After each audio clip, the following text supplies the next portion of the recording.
कृष्ण प्रभु जी, आप सबके श्री चरणों में दंडवत प्रणाम। तो परसों मैंने जहाँ कथा छोड़ी थी, क्योंकि कल मैंने भागवतम की कथा की थी, तो आज वहीं से स्टार्ट करते हैं और चैप्टर का नाम है तृणावर्त का उद्धार। तो सुनिएगा सब ध्यान से। हरे कृष्णा। भगवान अपनी अहेतु के कृपावश इस भौतिक जगत में अवतरित होते हैं और सामान्य पुरुष की भांति अपने कार्यकलापों का प्रदर्शन करते हैं।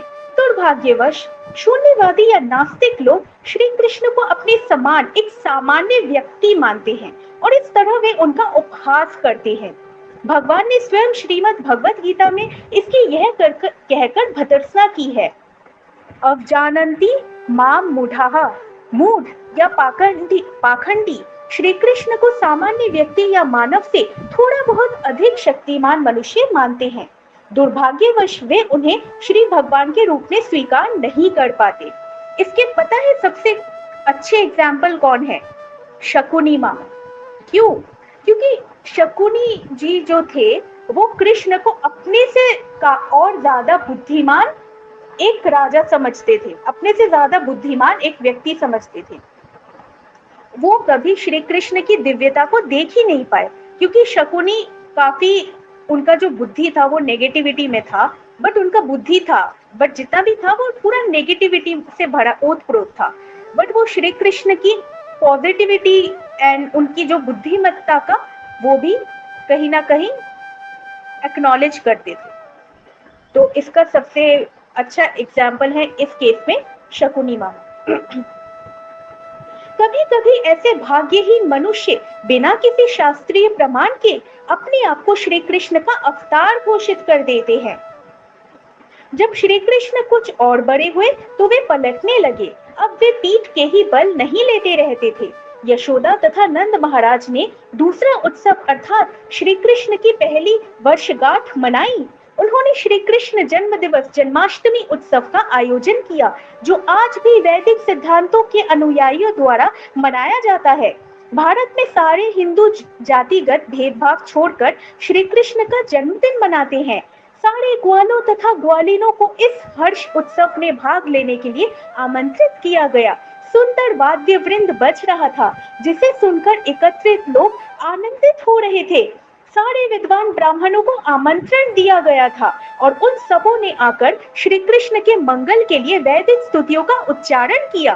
स्तुतियों के उच्चारण तथा वाद्यों के बजते समय यशोदा माता ने श्री कृष्ण को स्नान कराया।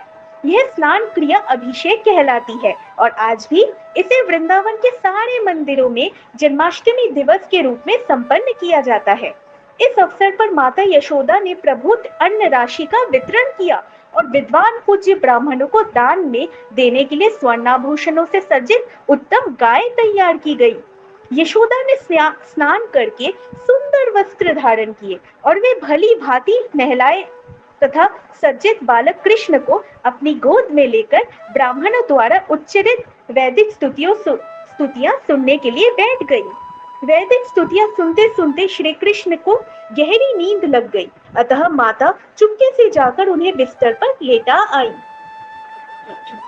इस शुभ अवसर पर सारे मित्रों, संबंधियों तथा वृंदावन वासियों का स्वागत करने में व्यस्त रहने के कारण यशोदा जी बालक को दूध पिलाना भूल गई। एक मिनट प्रभु जी, आपने एक चीज नोटिस किया कि वैदिक स्तुतियां सुनते सुनते श्री कृष्ण को गहरी नींद लग गई। ऐसा क्यों है?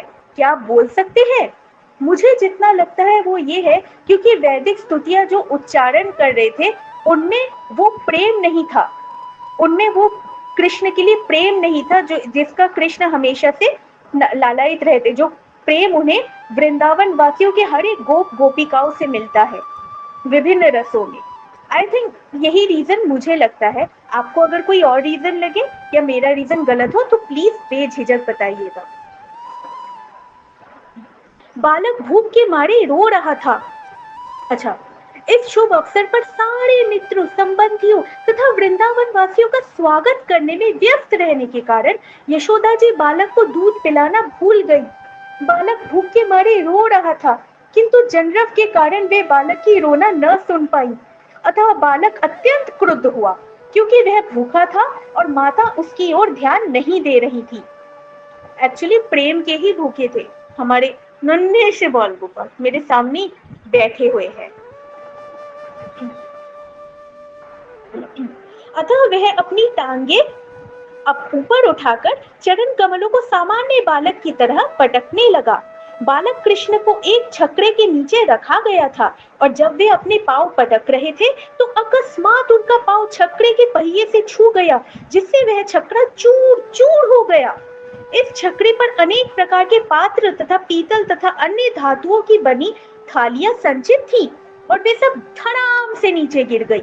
छकड़े का पहिया धूरे से निकल गया और पहिए के सारे आरे टूटकर इधर उधर छितर गए।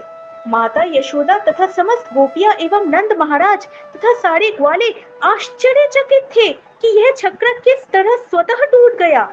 इस पावन उत्सव में समागत सारे स्त्री तथा पुरुष छकड़े के चारों ओर एकत्र हो गए और सुझाव देने लगे कि यह छकड़ा किस तरह टूटा होगा, किंतु कोई भी इसका कारण नहीं जान पाया। हाँ, कुछ छोटे छोटे बच्चों ने, जिन्हें नन्हे श्री कृष्ण के साथ खेलते रहने का काम सौंपा गया था, भीड़ को बताया कि पहिए में श्री कृष्ण का पांव लग जाने से ऐसा हुआ है। बालकों ने भीड़ को आश्वस्त किया कि उन्होंने अपनी आंखों से देखा है कि वह सब कैसे हुआ और वे सब इसी पर बल दे रहे थे। कुछ लोग तो ध्यान से छोटे बच्चों के बयान सुन रहे थे, किंतु दूसरों ने कहा, आप इन बच्चों के कहने पर कैसे विश्वास कर सकती हैं? ग्वाले तथा ग्वालिनी यह जान पाए कि सर्वशक्तिमान भगवान वहां बाल रूप में लेटे हुए थे और वे कुछ भी करने में समर्थ थे। संभव तथा असंभव दोनों ही उनके वश में थे। जब इस तरह विवाद चल रहा था तो बालक कृष्ण रो पड़े। माता यशोदा ने बिना प्रतिवाद के बालक को अपनी गोद में उठा लिया और भूत प्रेत दूर करने के लिए वैदिक स्तुतियों का उच्चारण कराने के लिए विद्वान ब्राह्मणों को बुलाया। साथ ही वे बच्चे को दूध भी पिलाती रही। अच्छा, यहाँ जो दूध पिलाना है ना, जो श्री कृष्ण को, बाल हमारे नन्हे से बाल गोपाल को, ये माता यशोदा का वात्सल्य प्रेम का प्रतीक है, जिसके कृष्ण हमारे बालक और छोटे से बाल गोपाल भूखे थे। यदि बालक अपनी माता का दूध ठीक से पीता है तो यह समझा जाता है कि बच्चे को कोई खतरा नहीं है। तत्पश्चात समस्त बलिष्ठ ग्वालों ने टूटे छकड़े को ठीक किया और इधर उधर बिखरी वस्तुओं को पूर्ववत रख दिया। फिर ब्राह्मणों ने यज्ञ की अग्नि में घी, दही, कुश तथा जल की आहुतियां दी। उन्होंने बच्चे के मंगल के लिए श्री भगवान की पूजा की। आज के लिए इतना ही प्रभु जी। हरे कृष्णा, हरि बोल।